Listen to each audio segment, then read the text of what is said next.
नमस्कार दोस्तों, मैं सुष्मिता मिश्रा और आप देख रहे हैं 4 PM यूपी। हमें तो अपनों ने लूटा, गैरों में कहाँ दम था, मेरी कश्ती वहीं डूबी जहां पानी कम था।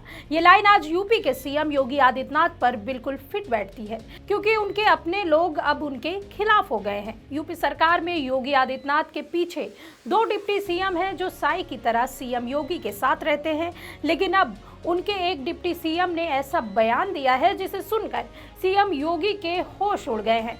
हम बात कर रहे हैं डिप्टी सीएम ब्रजेश पाठक ने, जिन्होंने योगी आदित्यनाथ के एक्शन पर उनकी खुले मंच से आलोचना की और साफ कहा है कि सीएम ने जो कदम उठाया है वो उन्हें नहीं उठाना चाहिए था।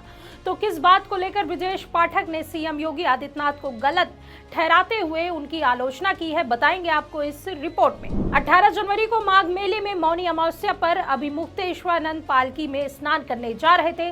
शंकराचार्य स्वामी अभिमुक्तेश्वरानंद की पालकी पुलिस ने रोक दी। पुलिस ने उनसे पैदल संगम जाने को कहा। शंकराचार्य के शिष्य नहीं माने और पालकी लेकर आगे बढ़ने लगे। इस पर शिष्यों और पुलिस में धक्का मुक्की शुरू हो गई। पुलिस ने कई शिष्यों को हिरासत में ले लिया था। पुलिस ने एक साधु को चौकी में भी पीटा। इससे शंकराचार्य नाराज हो गए थे और शिष्यों को छुड़वाने पर अड़ गए थे। अफसरों ने उन्हें समझाने की कोशिश की, हाथ जोड़े, लेकिन वे नहीं माने। इसके बाद पुलिस ने शंकराचार्य के कई और समर्थकों को हिरासत में लिया। उसके बाद मामले ने तूल पकड़ लिया। शंकराचार्य स्वामी अभिमुक्तेश्वरानंद मेला खत्म होने तक धरने पर बैठ गए और उन्होंने सीएम योगी की तुलना औरंगजेब से कर डाली। इधर सीएम योगी भी शंकराचार्य पर नकेल कसते रहे। उन्होंने तो शंकराचार्य पर इशारों में कमेंट कसते हुए काल नेमी राक्षस तक कह दिया। यही नहीं, शंकराचार्य को नोटिस देकर उनके शंकराचार्य होने तक के लिए सबूत मांग लिया। वहीं योगी के प्रशासन ने भी शंकराचार्य के साथ बेहद सख्त रवैया अपनाया। उस वक्त यूपी सरकार के तरफ से अकेले डिप्टी सीएम केशव प्रसाद मौर्य ही थे जिन्होंने शंकराचार्य के समर्थन में बयान दिया, जिसके बाद शंकराचार्य ने केशव प्रसाद मौर्य को सीएम बनने तक की बात कह दी थी। तो शंकराचार्य जी भी क्या कहेंगे जो प्रतिक्रिया चल रहा है? पूज्य शंकराचार्य जी के चरणों में प्रणाम करते हैं, प्रार्थना करते हैं, स्नान करें। सर, उनका आरोप है कि मतलब हमको निशाना बना करके नहीं, जिन लोगों ने भी किया है उसकी जांच करके, जो उनकी जांच करके, जो भी किसी भी पूज्य संत आचार्य को, शंकराचार्य जी को, किसी भी संत का भी अनादर हमारे यहाँ करने का वो नहीं है।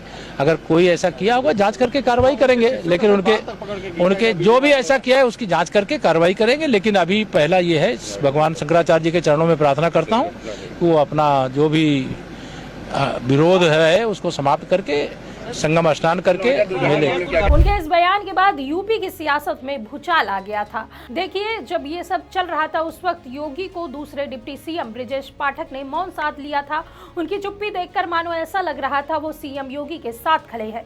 लेकिन अब डिप्टी सीएम ब्रजेश पाठक का जो बयान सामने आया है उसने सीएम योगी की रातों की नींद उड़ा दी है। दरअसल ब्रजेश पाठक का एक ऐसा बयान सोशल मीडिया पर वायरल हो रहा है जिसमें वो शंकराचार्य विवाद को लेकर पछतावा करते हुए मान रहे हैं कि योगी के इशारों पर प्रशासन ने शंकराचार्य और उनके शिष्यों के साथ जो रवैया अपनाया वो बेहद गलत था। डिप्टी सीएम ब्रजेश पाठक ने टाइम्स नाउ के यूपी कॉन्क्लेव में पहुंचे थे। इस दौरान उनसे जब शंकराचार्य बटुक ब्राह्मणों के साथ हुई घटना को लेकर सवाल पूछा गया तो उन्होंने साफ कहा कि चोटी नहीं खींचना चाहिए था। उन्होंने आगे इस लाइन को दोहराते हुए कहा कि जो भी हो, चोटी नहीं खींचना चाहिए था। उन्होंने कहा कि आपको यानी पुलिसकर्मियों को बल का प्रयोग करना है तो आपको अन्य संसाधन मिले हैं, लाठी लीजिए, लेकिन चोटी खींचना नहीं चाहिए था। चोटी खींचना महाअपराध है। देखिए, महापाप लगेगा। हम तो हिंदू माइथोलॉजी में विश्वास रखते हैं। सब कुछ खाता बही में लिखा जा रहा है।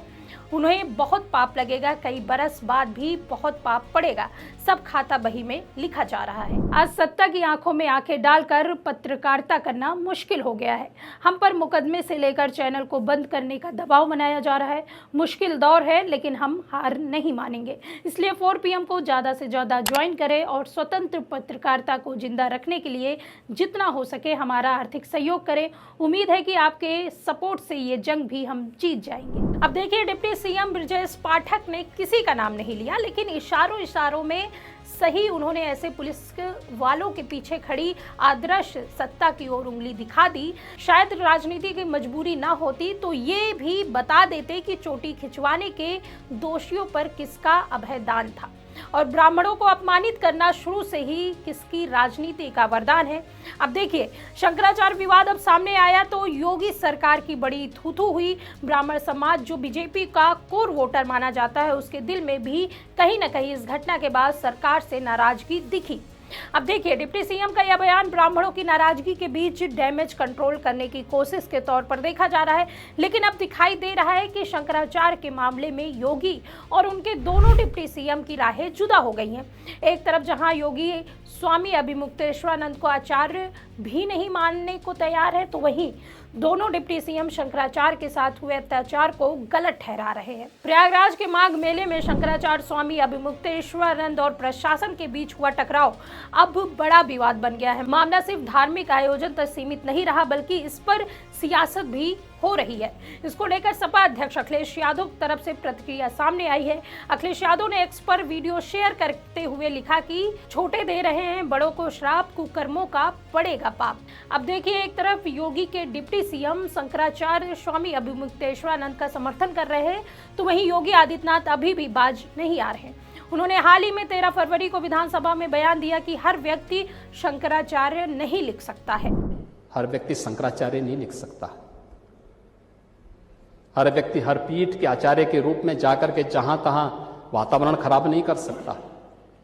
उन मर्यादाओं का पालन सबको करना होगा। और अगर वो शंकराचार्य थे तो क्यों आप लोगों ने लाठीचार्ज किया था वाराणसी में? क्यों एफआईआर लॉन्च किया था? आप नैतिकता की बात करते हैं। 4.5 करोड़ श्रद्धालु जहां पर आए हों, वहां पर जो एग्जिट गेट है, जहां से श्रद्धालु बाहर निकल रहा है स्नान करके, उस द्वार, उस पेंटून से, उस मार्ग से किसी को बाहर निकलने का कोई वो नहीं, क्योंकि उससे अंदर जाने का कोई प्रयास करता है तो एक नए स्टैम्पेड को जन्म देता है, वहां पे नए भगदड़ को जन्म देता है, श्रद्धालुओं के जीवन के साथ खिलवाड़ करता है। एक जिम्मेदार और मर्यादित व्यक्ति कभी इस प्रकार का आचरण नहीं कर सकता, कभी नहीं कर सकता। आपको पूछना है, सपा के लोग पूछें, लेकिन हम लोग मर्यादित लोग हैं, कानून का शासन पर विश्वास करते हैं, कानून का शासन पालन करना भी जानते हैं, पालन करवाना भी जानते हैं, दोनों चीजों को एक साथ लागू करवाना जानते हैं। लेकिन इसके नाम पे गुमराह करना बंद करिए आप लोग।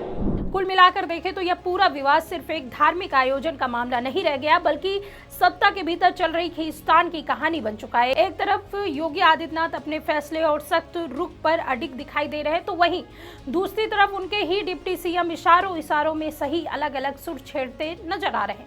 सवाल यह है कि अगर सब कुछ ठीक था तो फिर डैमेज कंट्रोल की जरूरत क्यों पड़ी, और अगर गलती नहीं हुई थी तो चोटी नहीं खींचना चाहिए था। ऐसा बयान आखिर क्यों आया?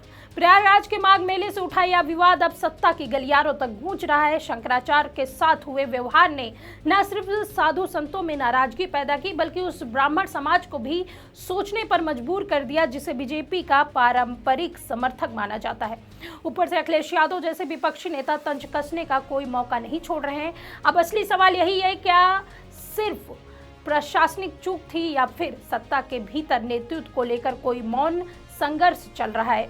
क्या डिप्टी सीएम के बयान आने वाले समय की राजनीति को संकेत देगा? अगर अपने ही मंच से अलग अलग आवाजें उठने लगी तो विपक्ष को मुद्दा देने की जरूरत नहीं पड़ेगी, मुद्दा खुद ब खुद तैयार हो जाएगा। आने वाले दिनों में यह देखना दिलचस्प होगा, क्या योगी अपने सहयोगियों को एक सुर में ला पाते हैं या फिर यह दरार आगे चलकर और गहरी होने वाली है। इस पूरे मामले को लेकर आप क्या सोचते हैं, इस पर आपकी क्या राय है, हमें कमेंट करके जरूर बताइए। अगर वीडियो पसंद आई हो तो लाइक और शेयर करें, और अगर आपने अभी तक हमारे चैनल को सब्सक्राइब नहीं किया है तो कर लीजिए और जुड़े रहिए 4PM न्यूज़ नेटवर्क के साथ। नमस्कार।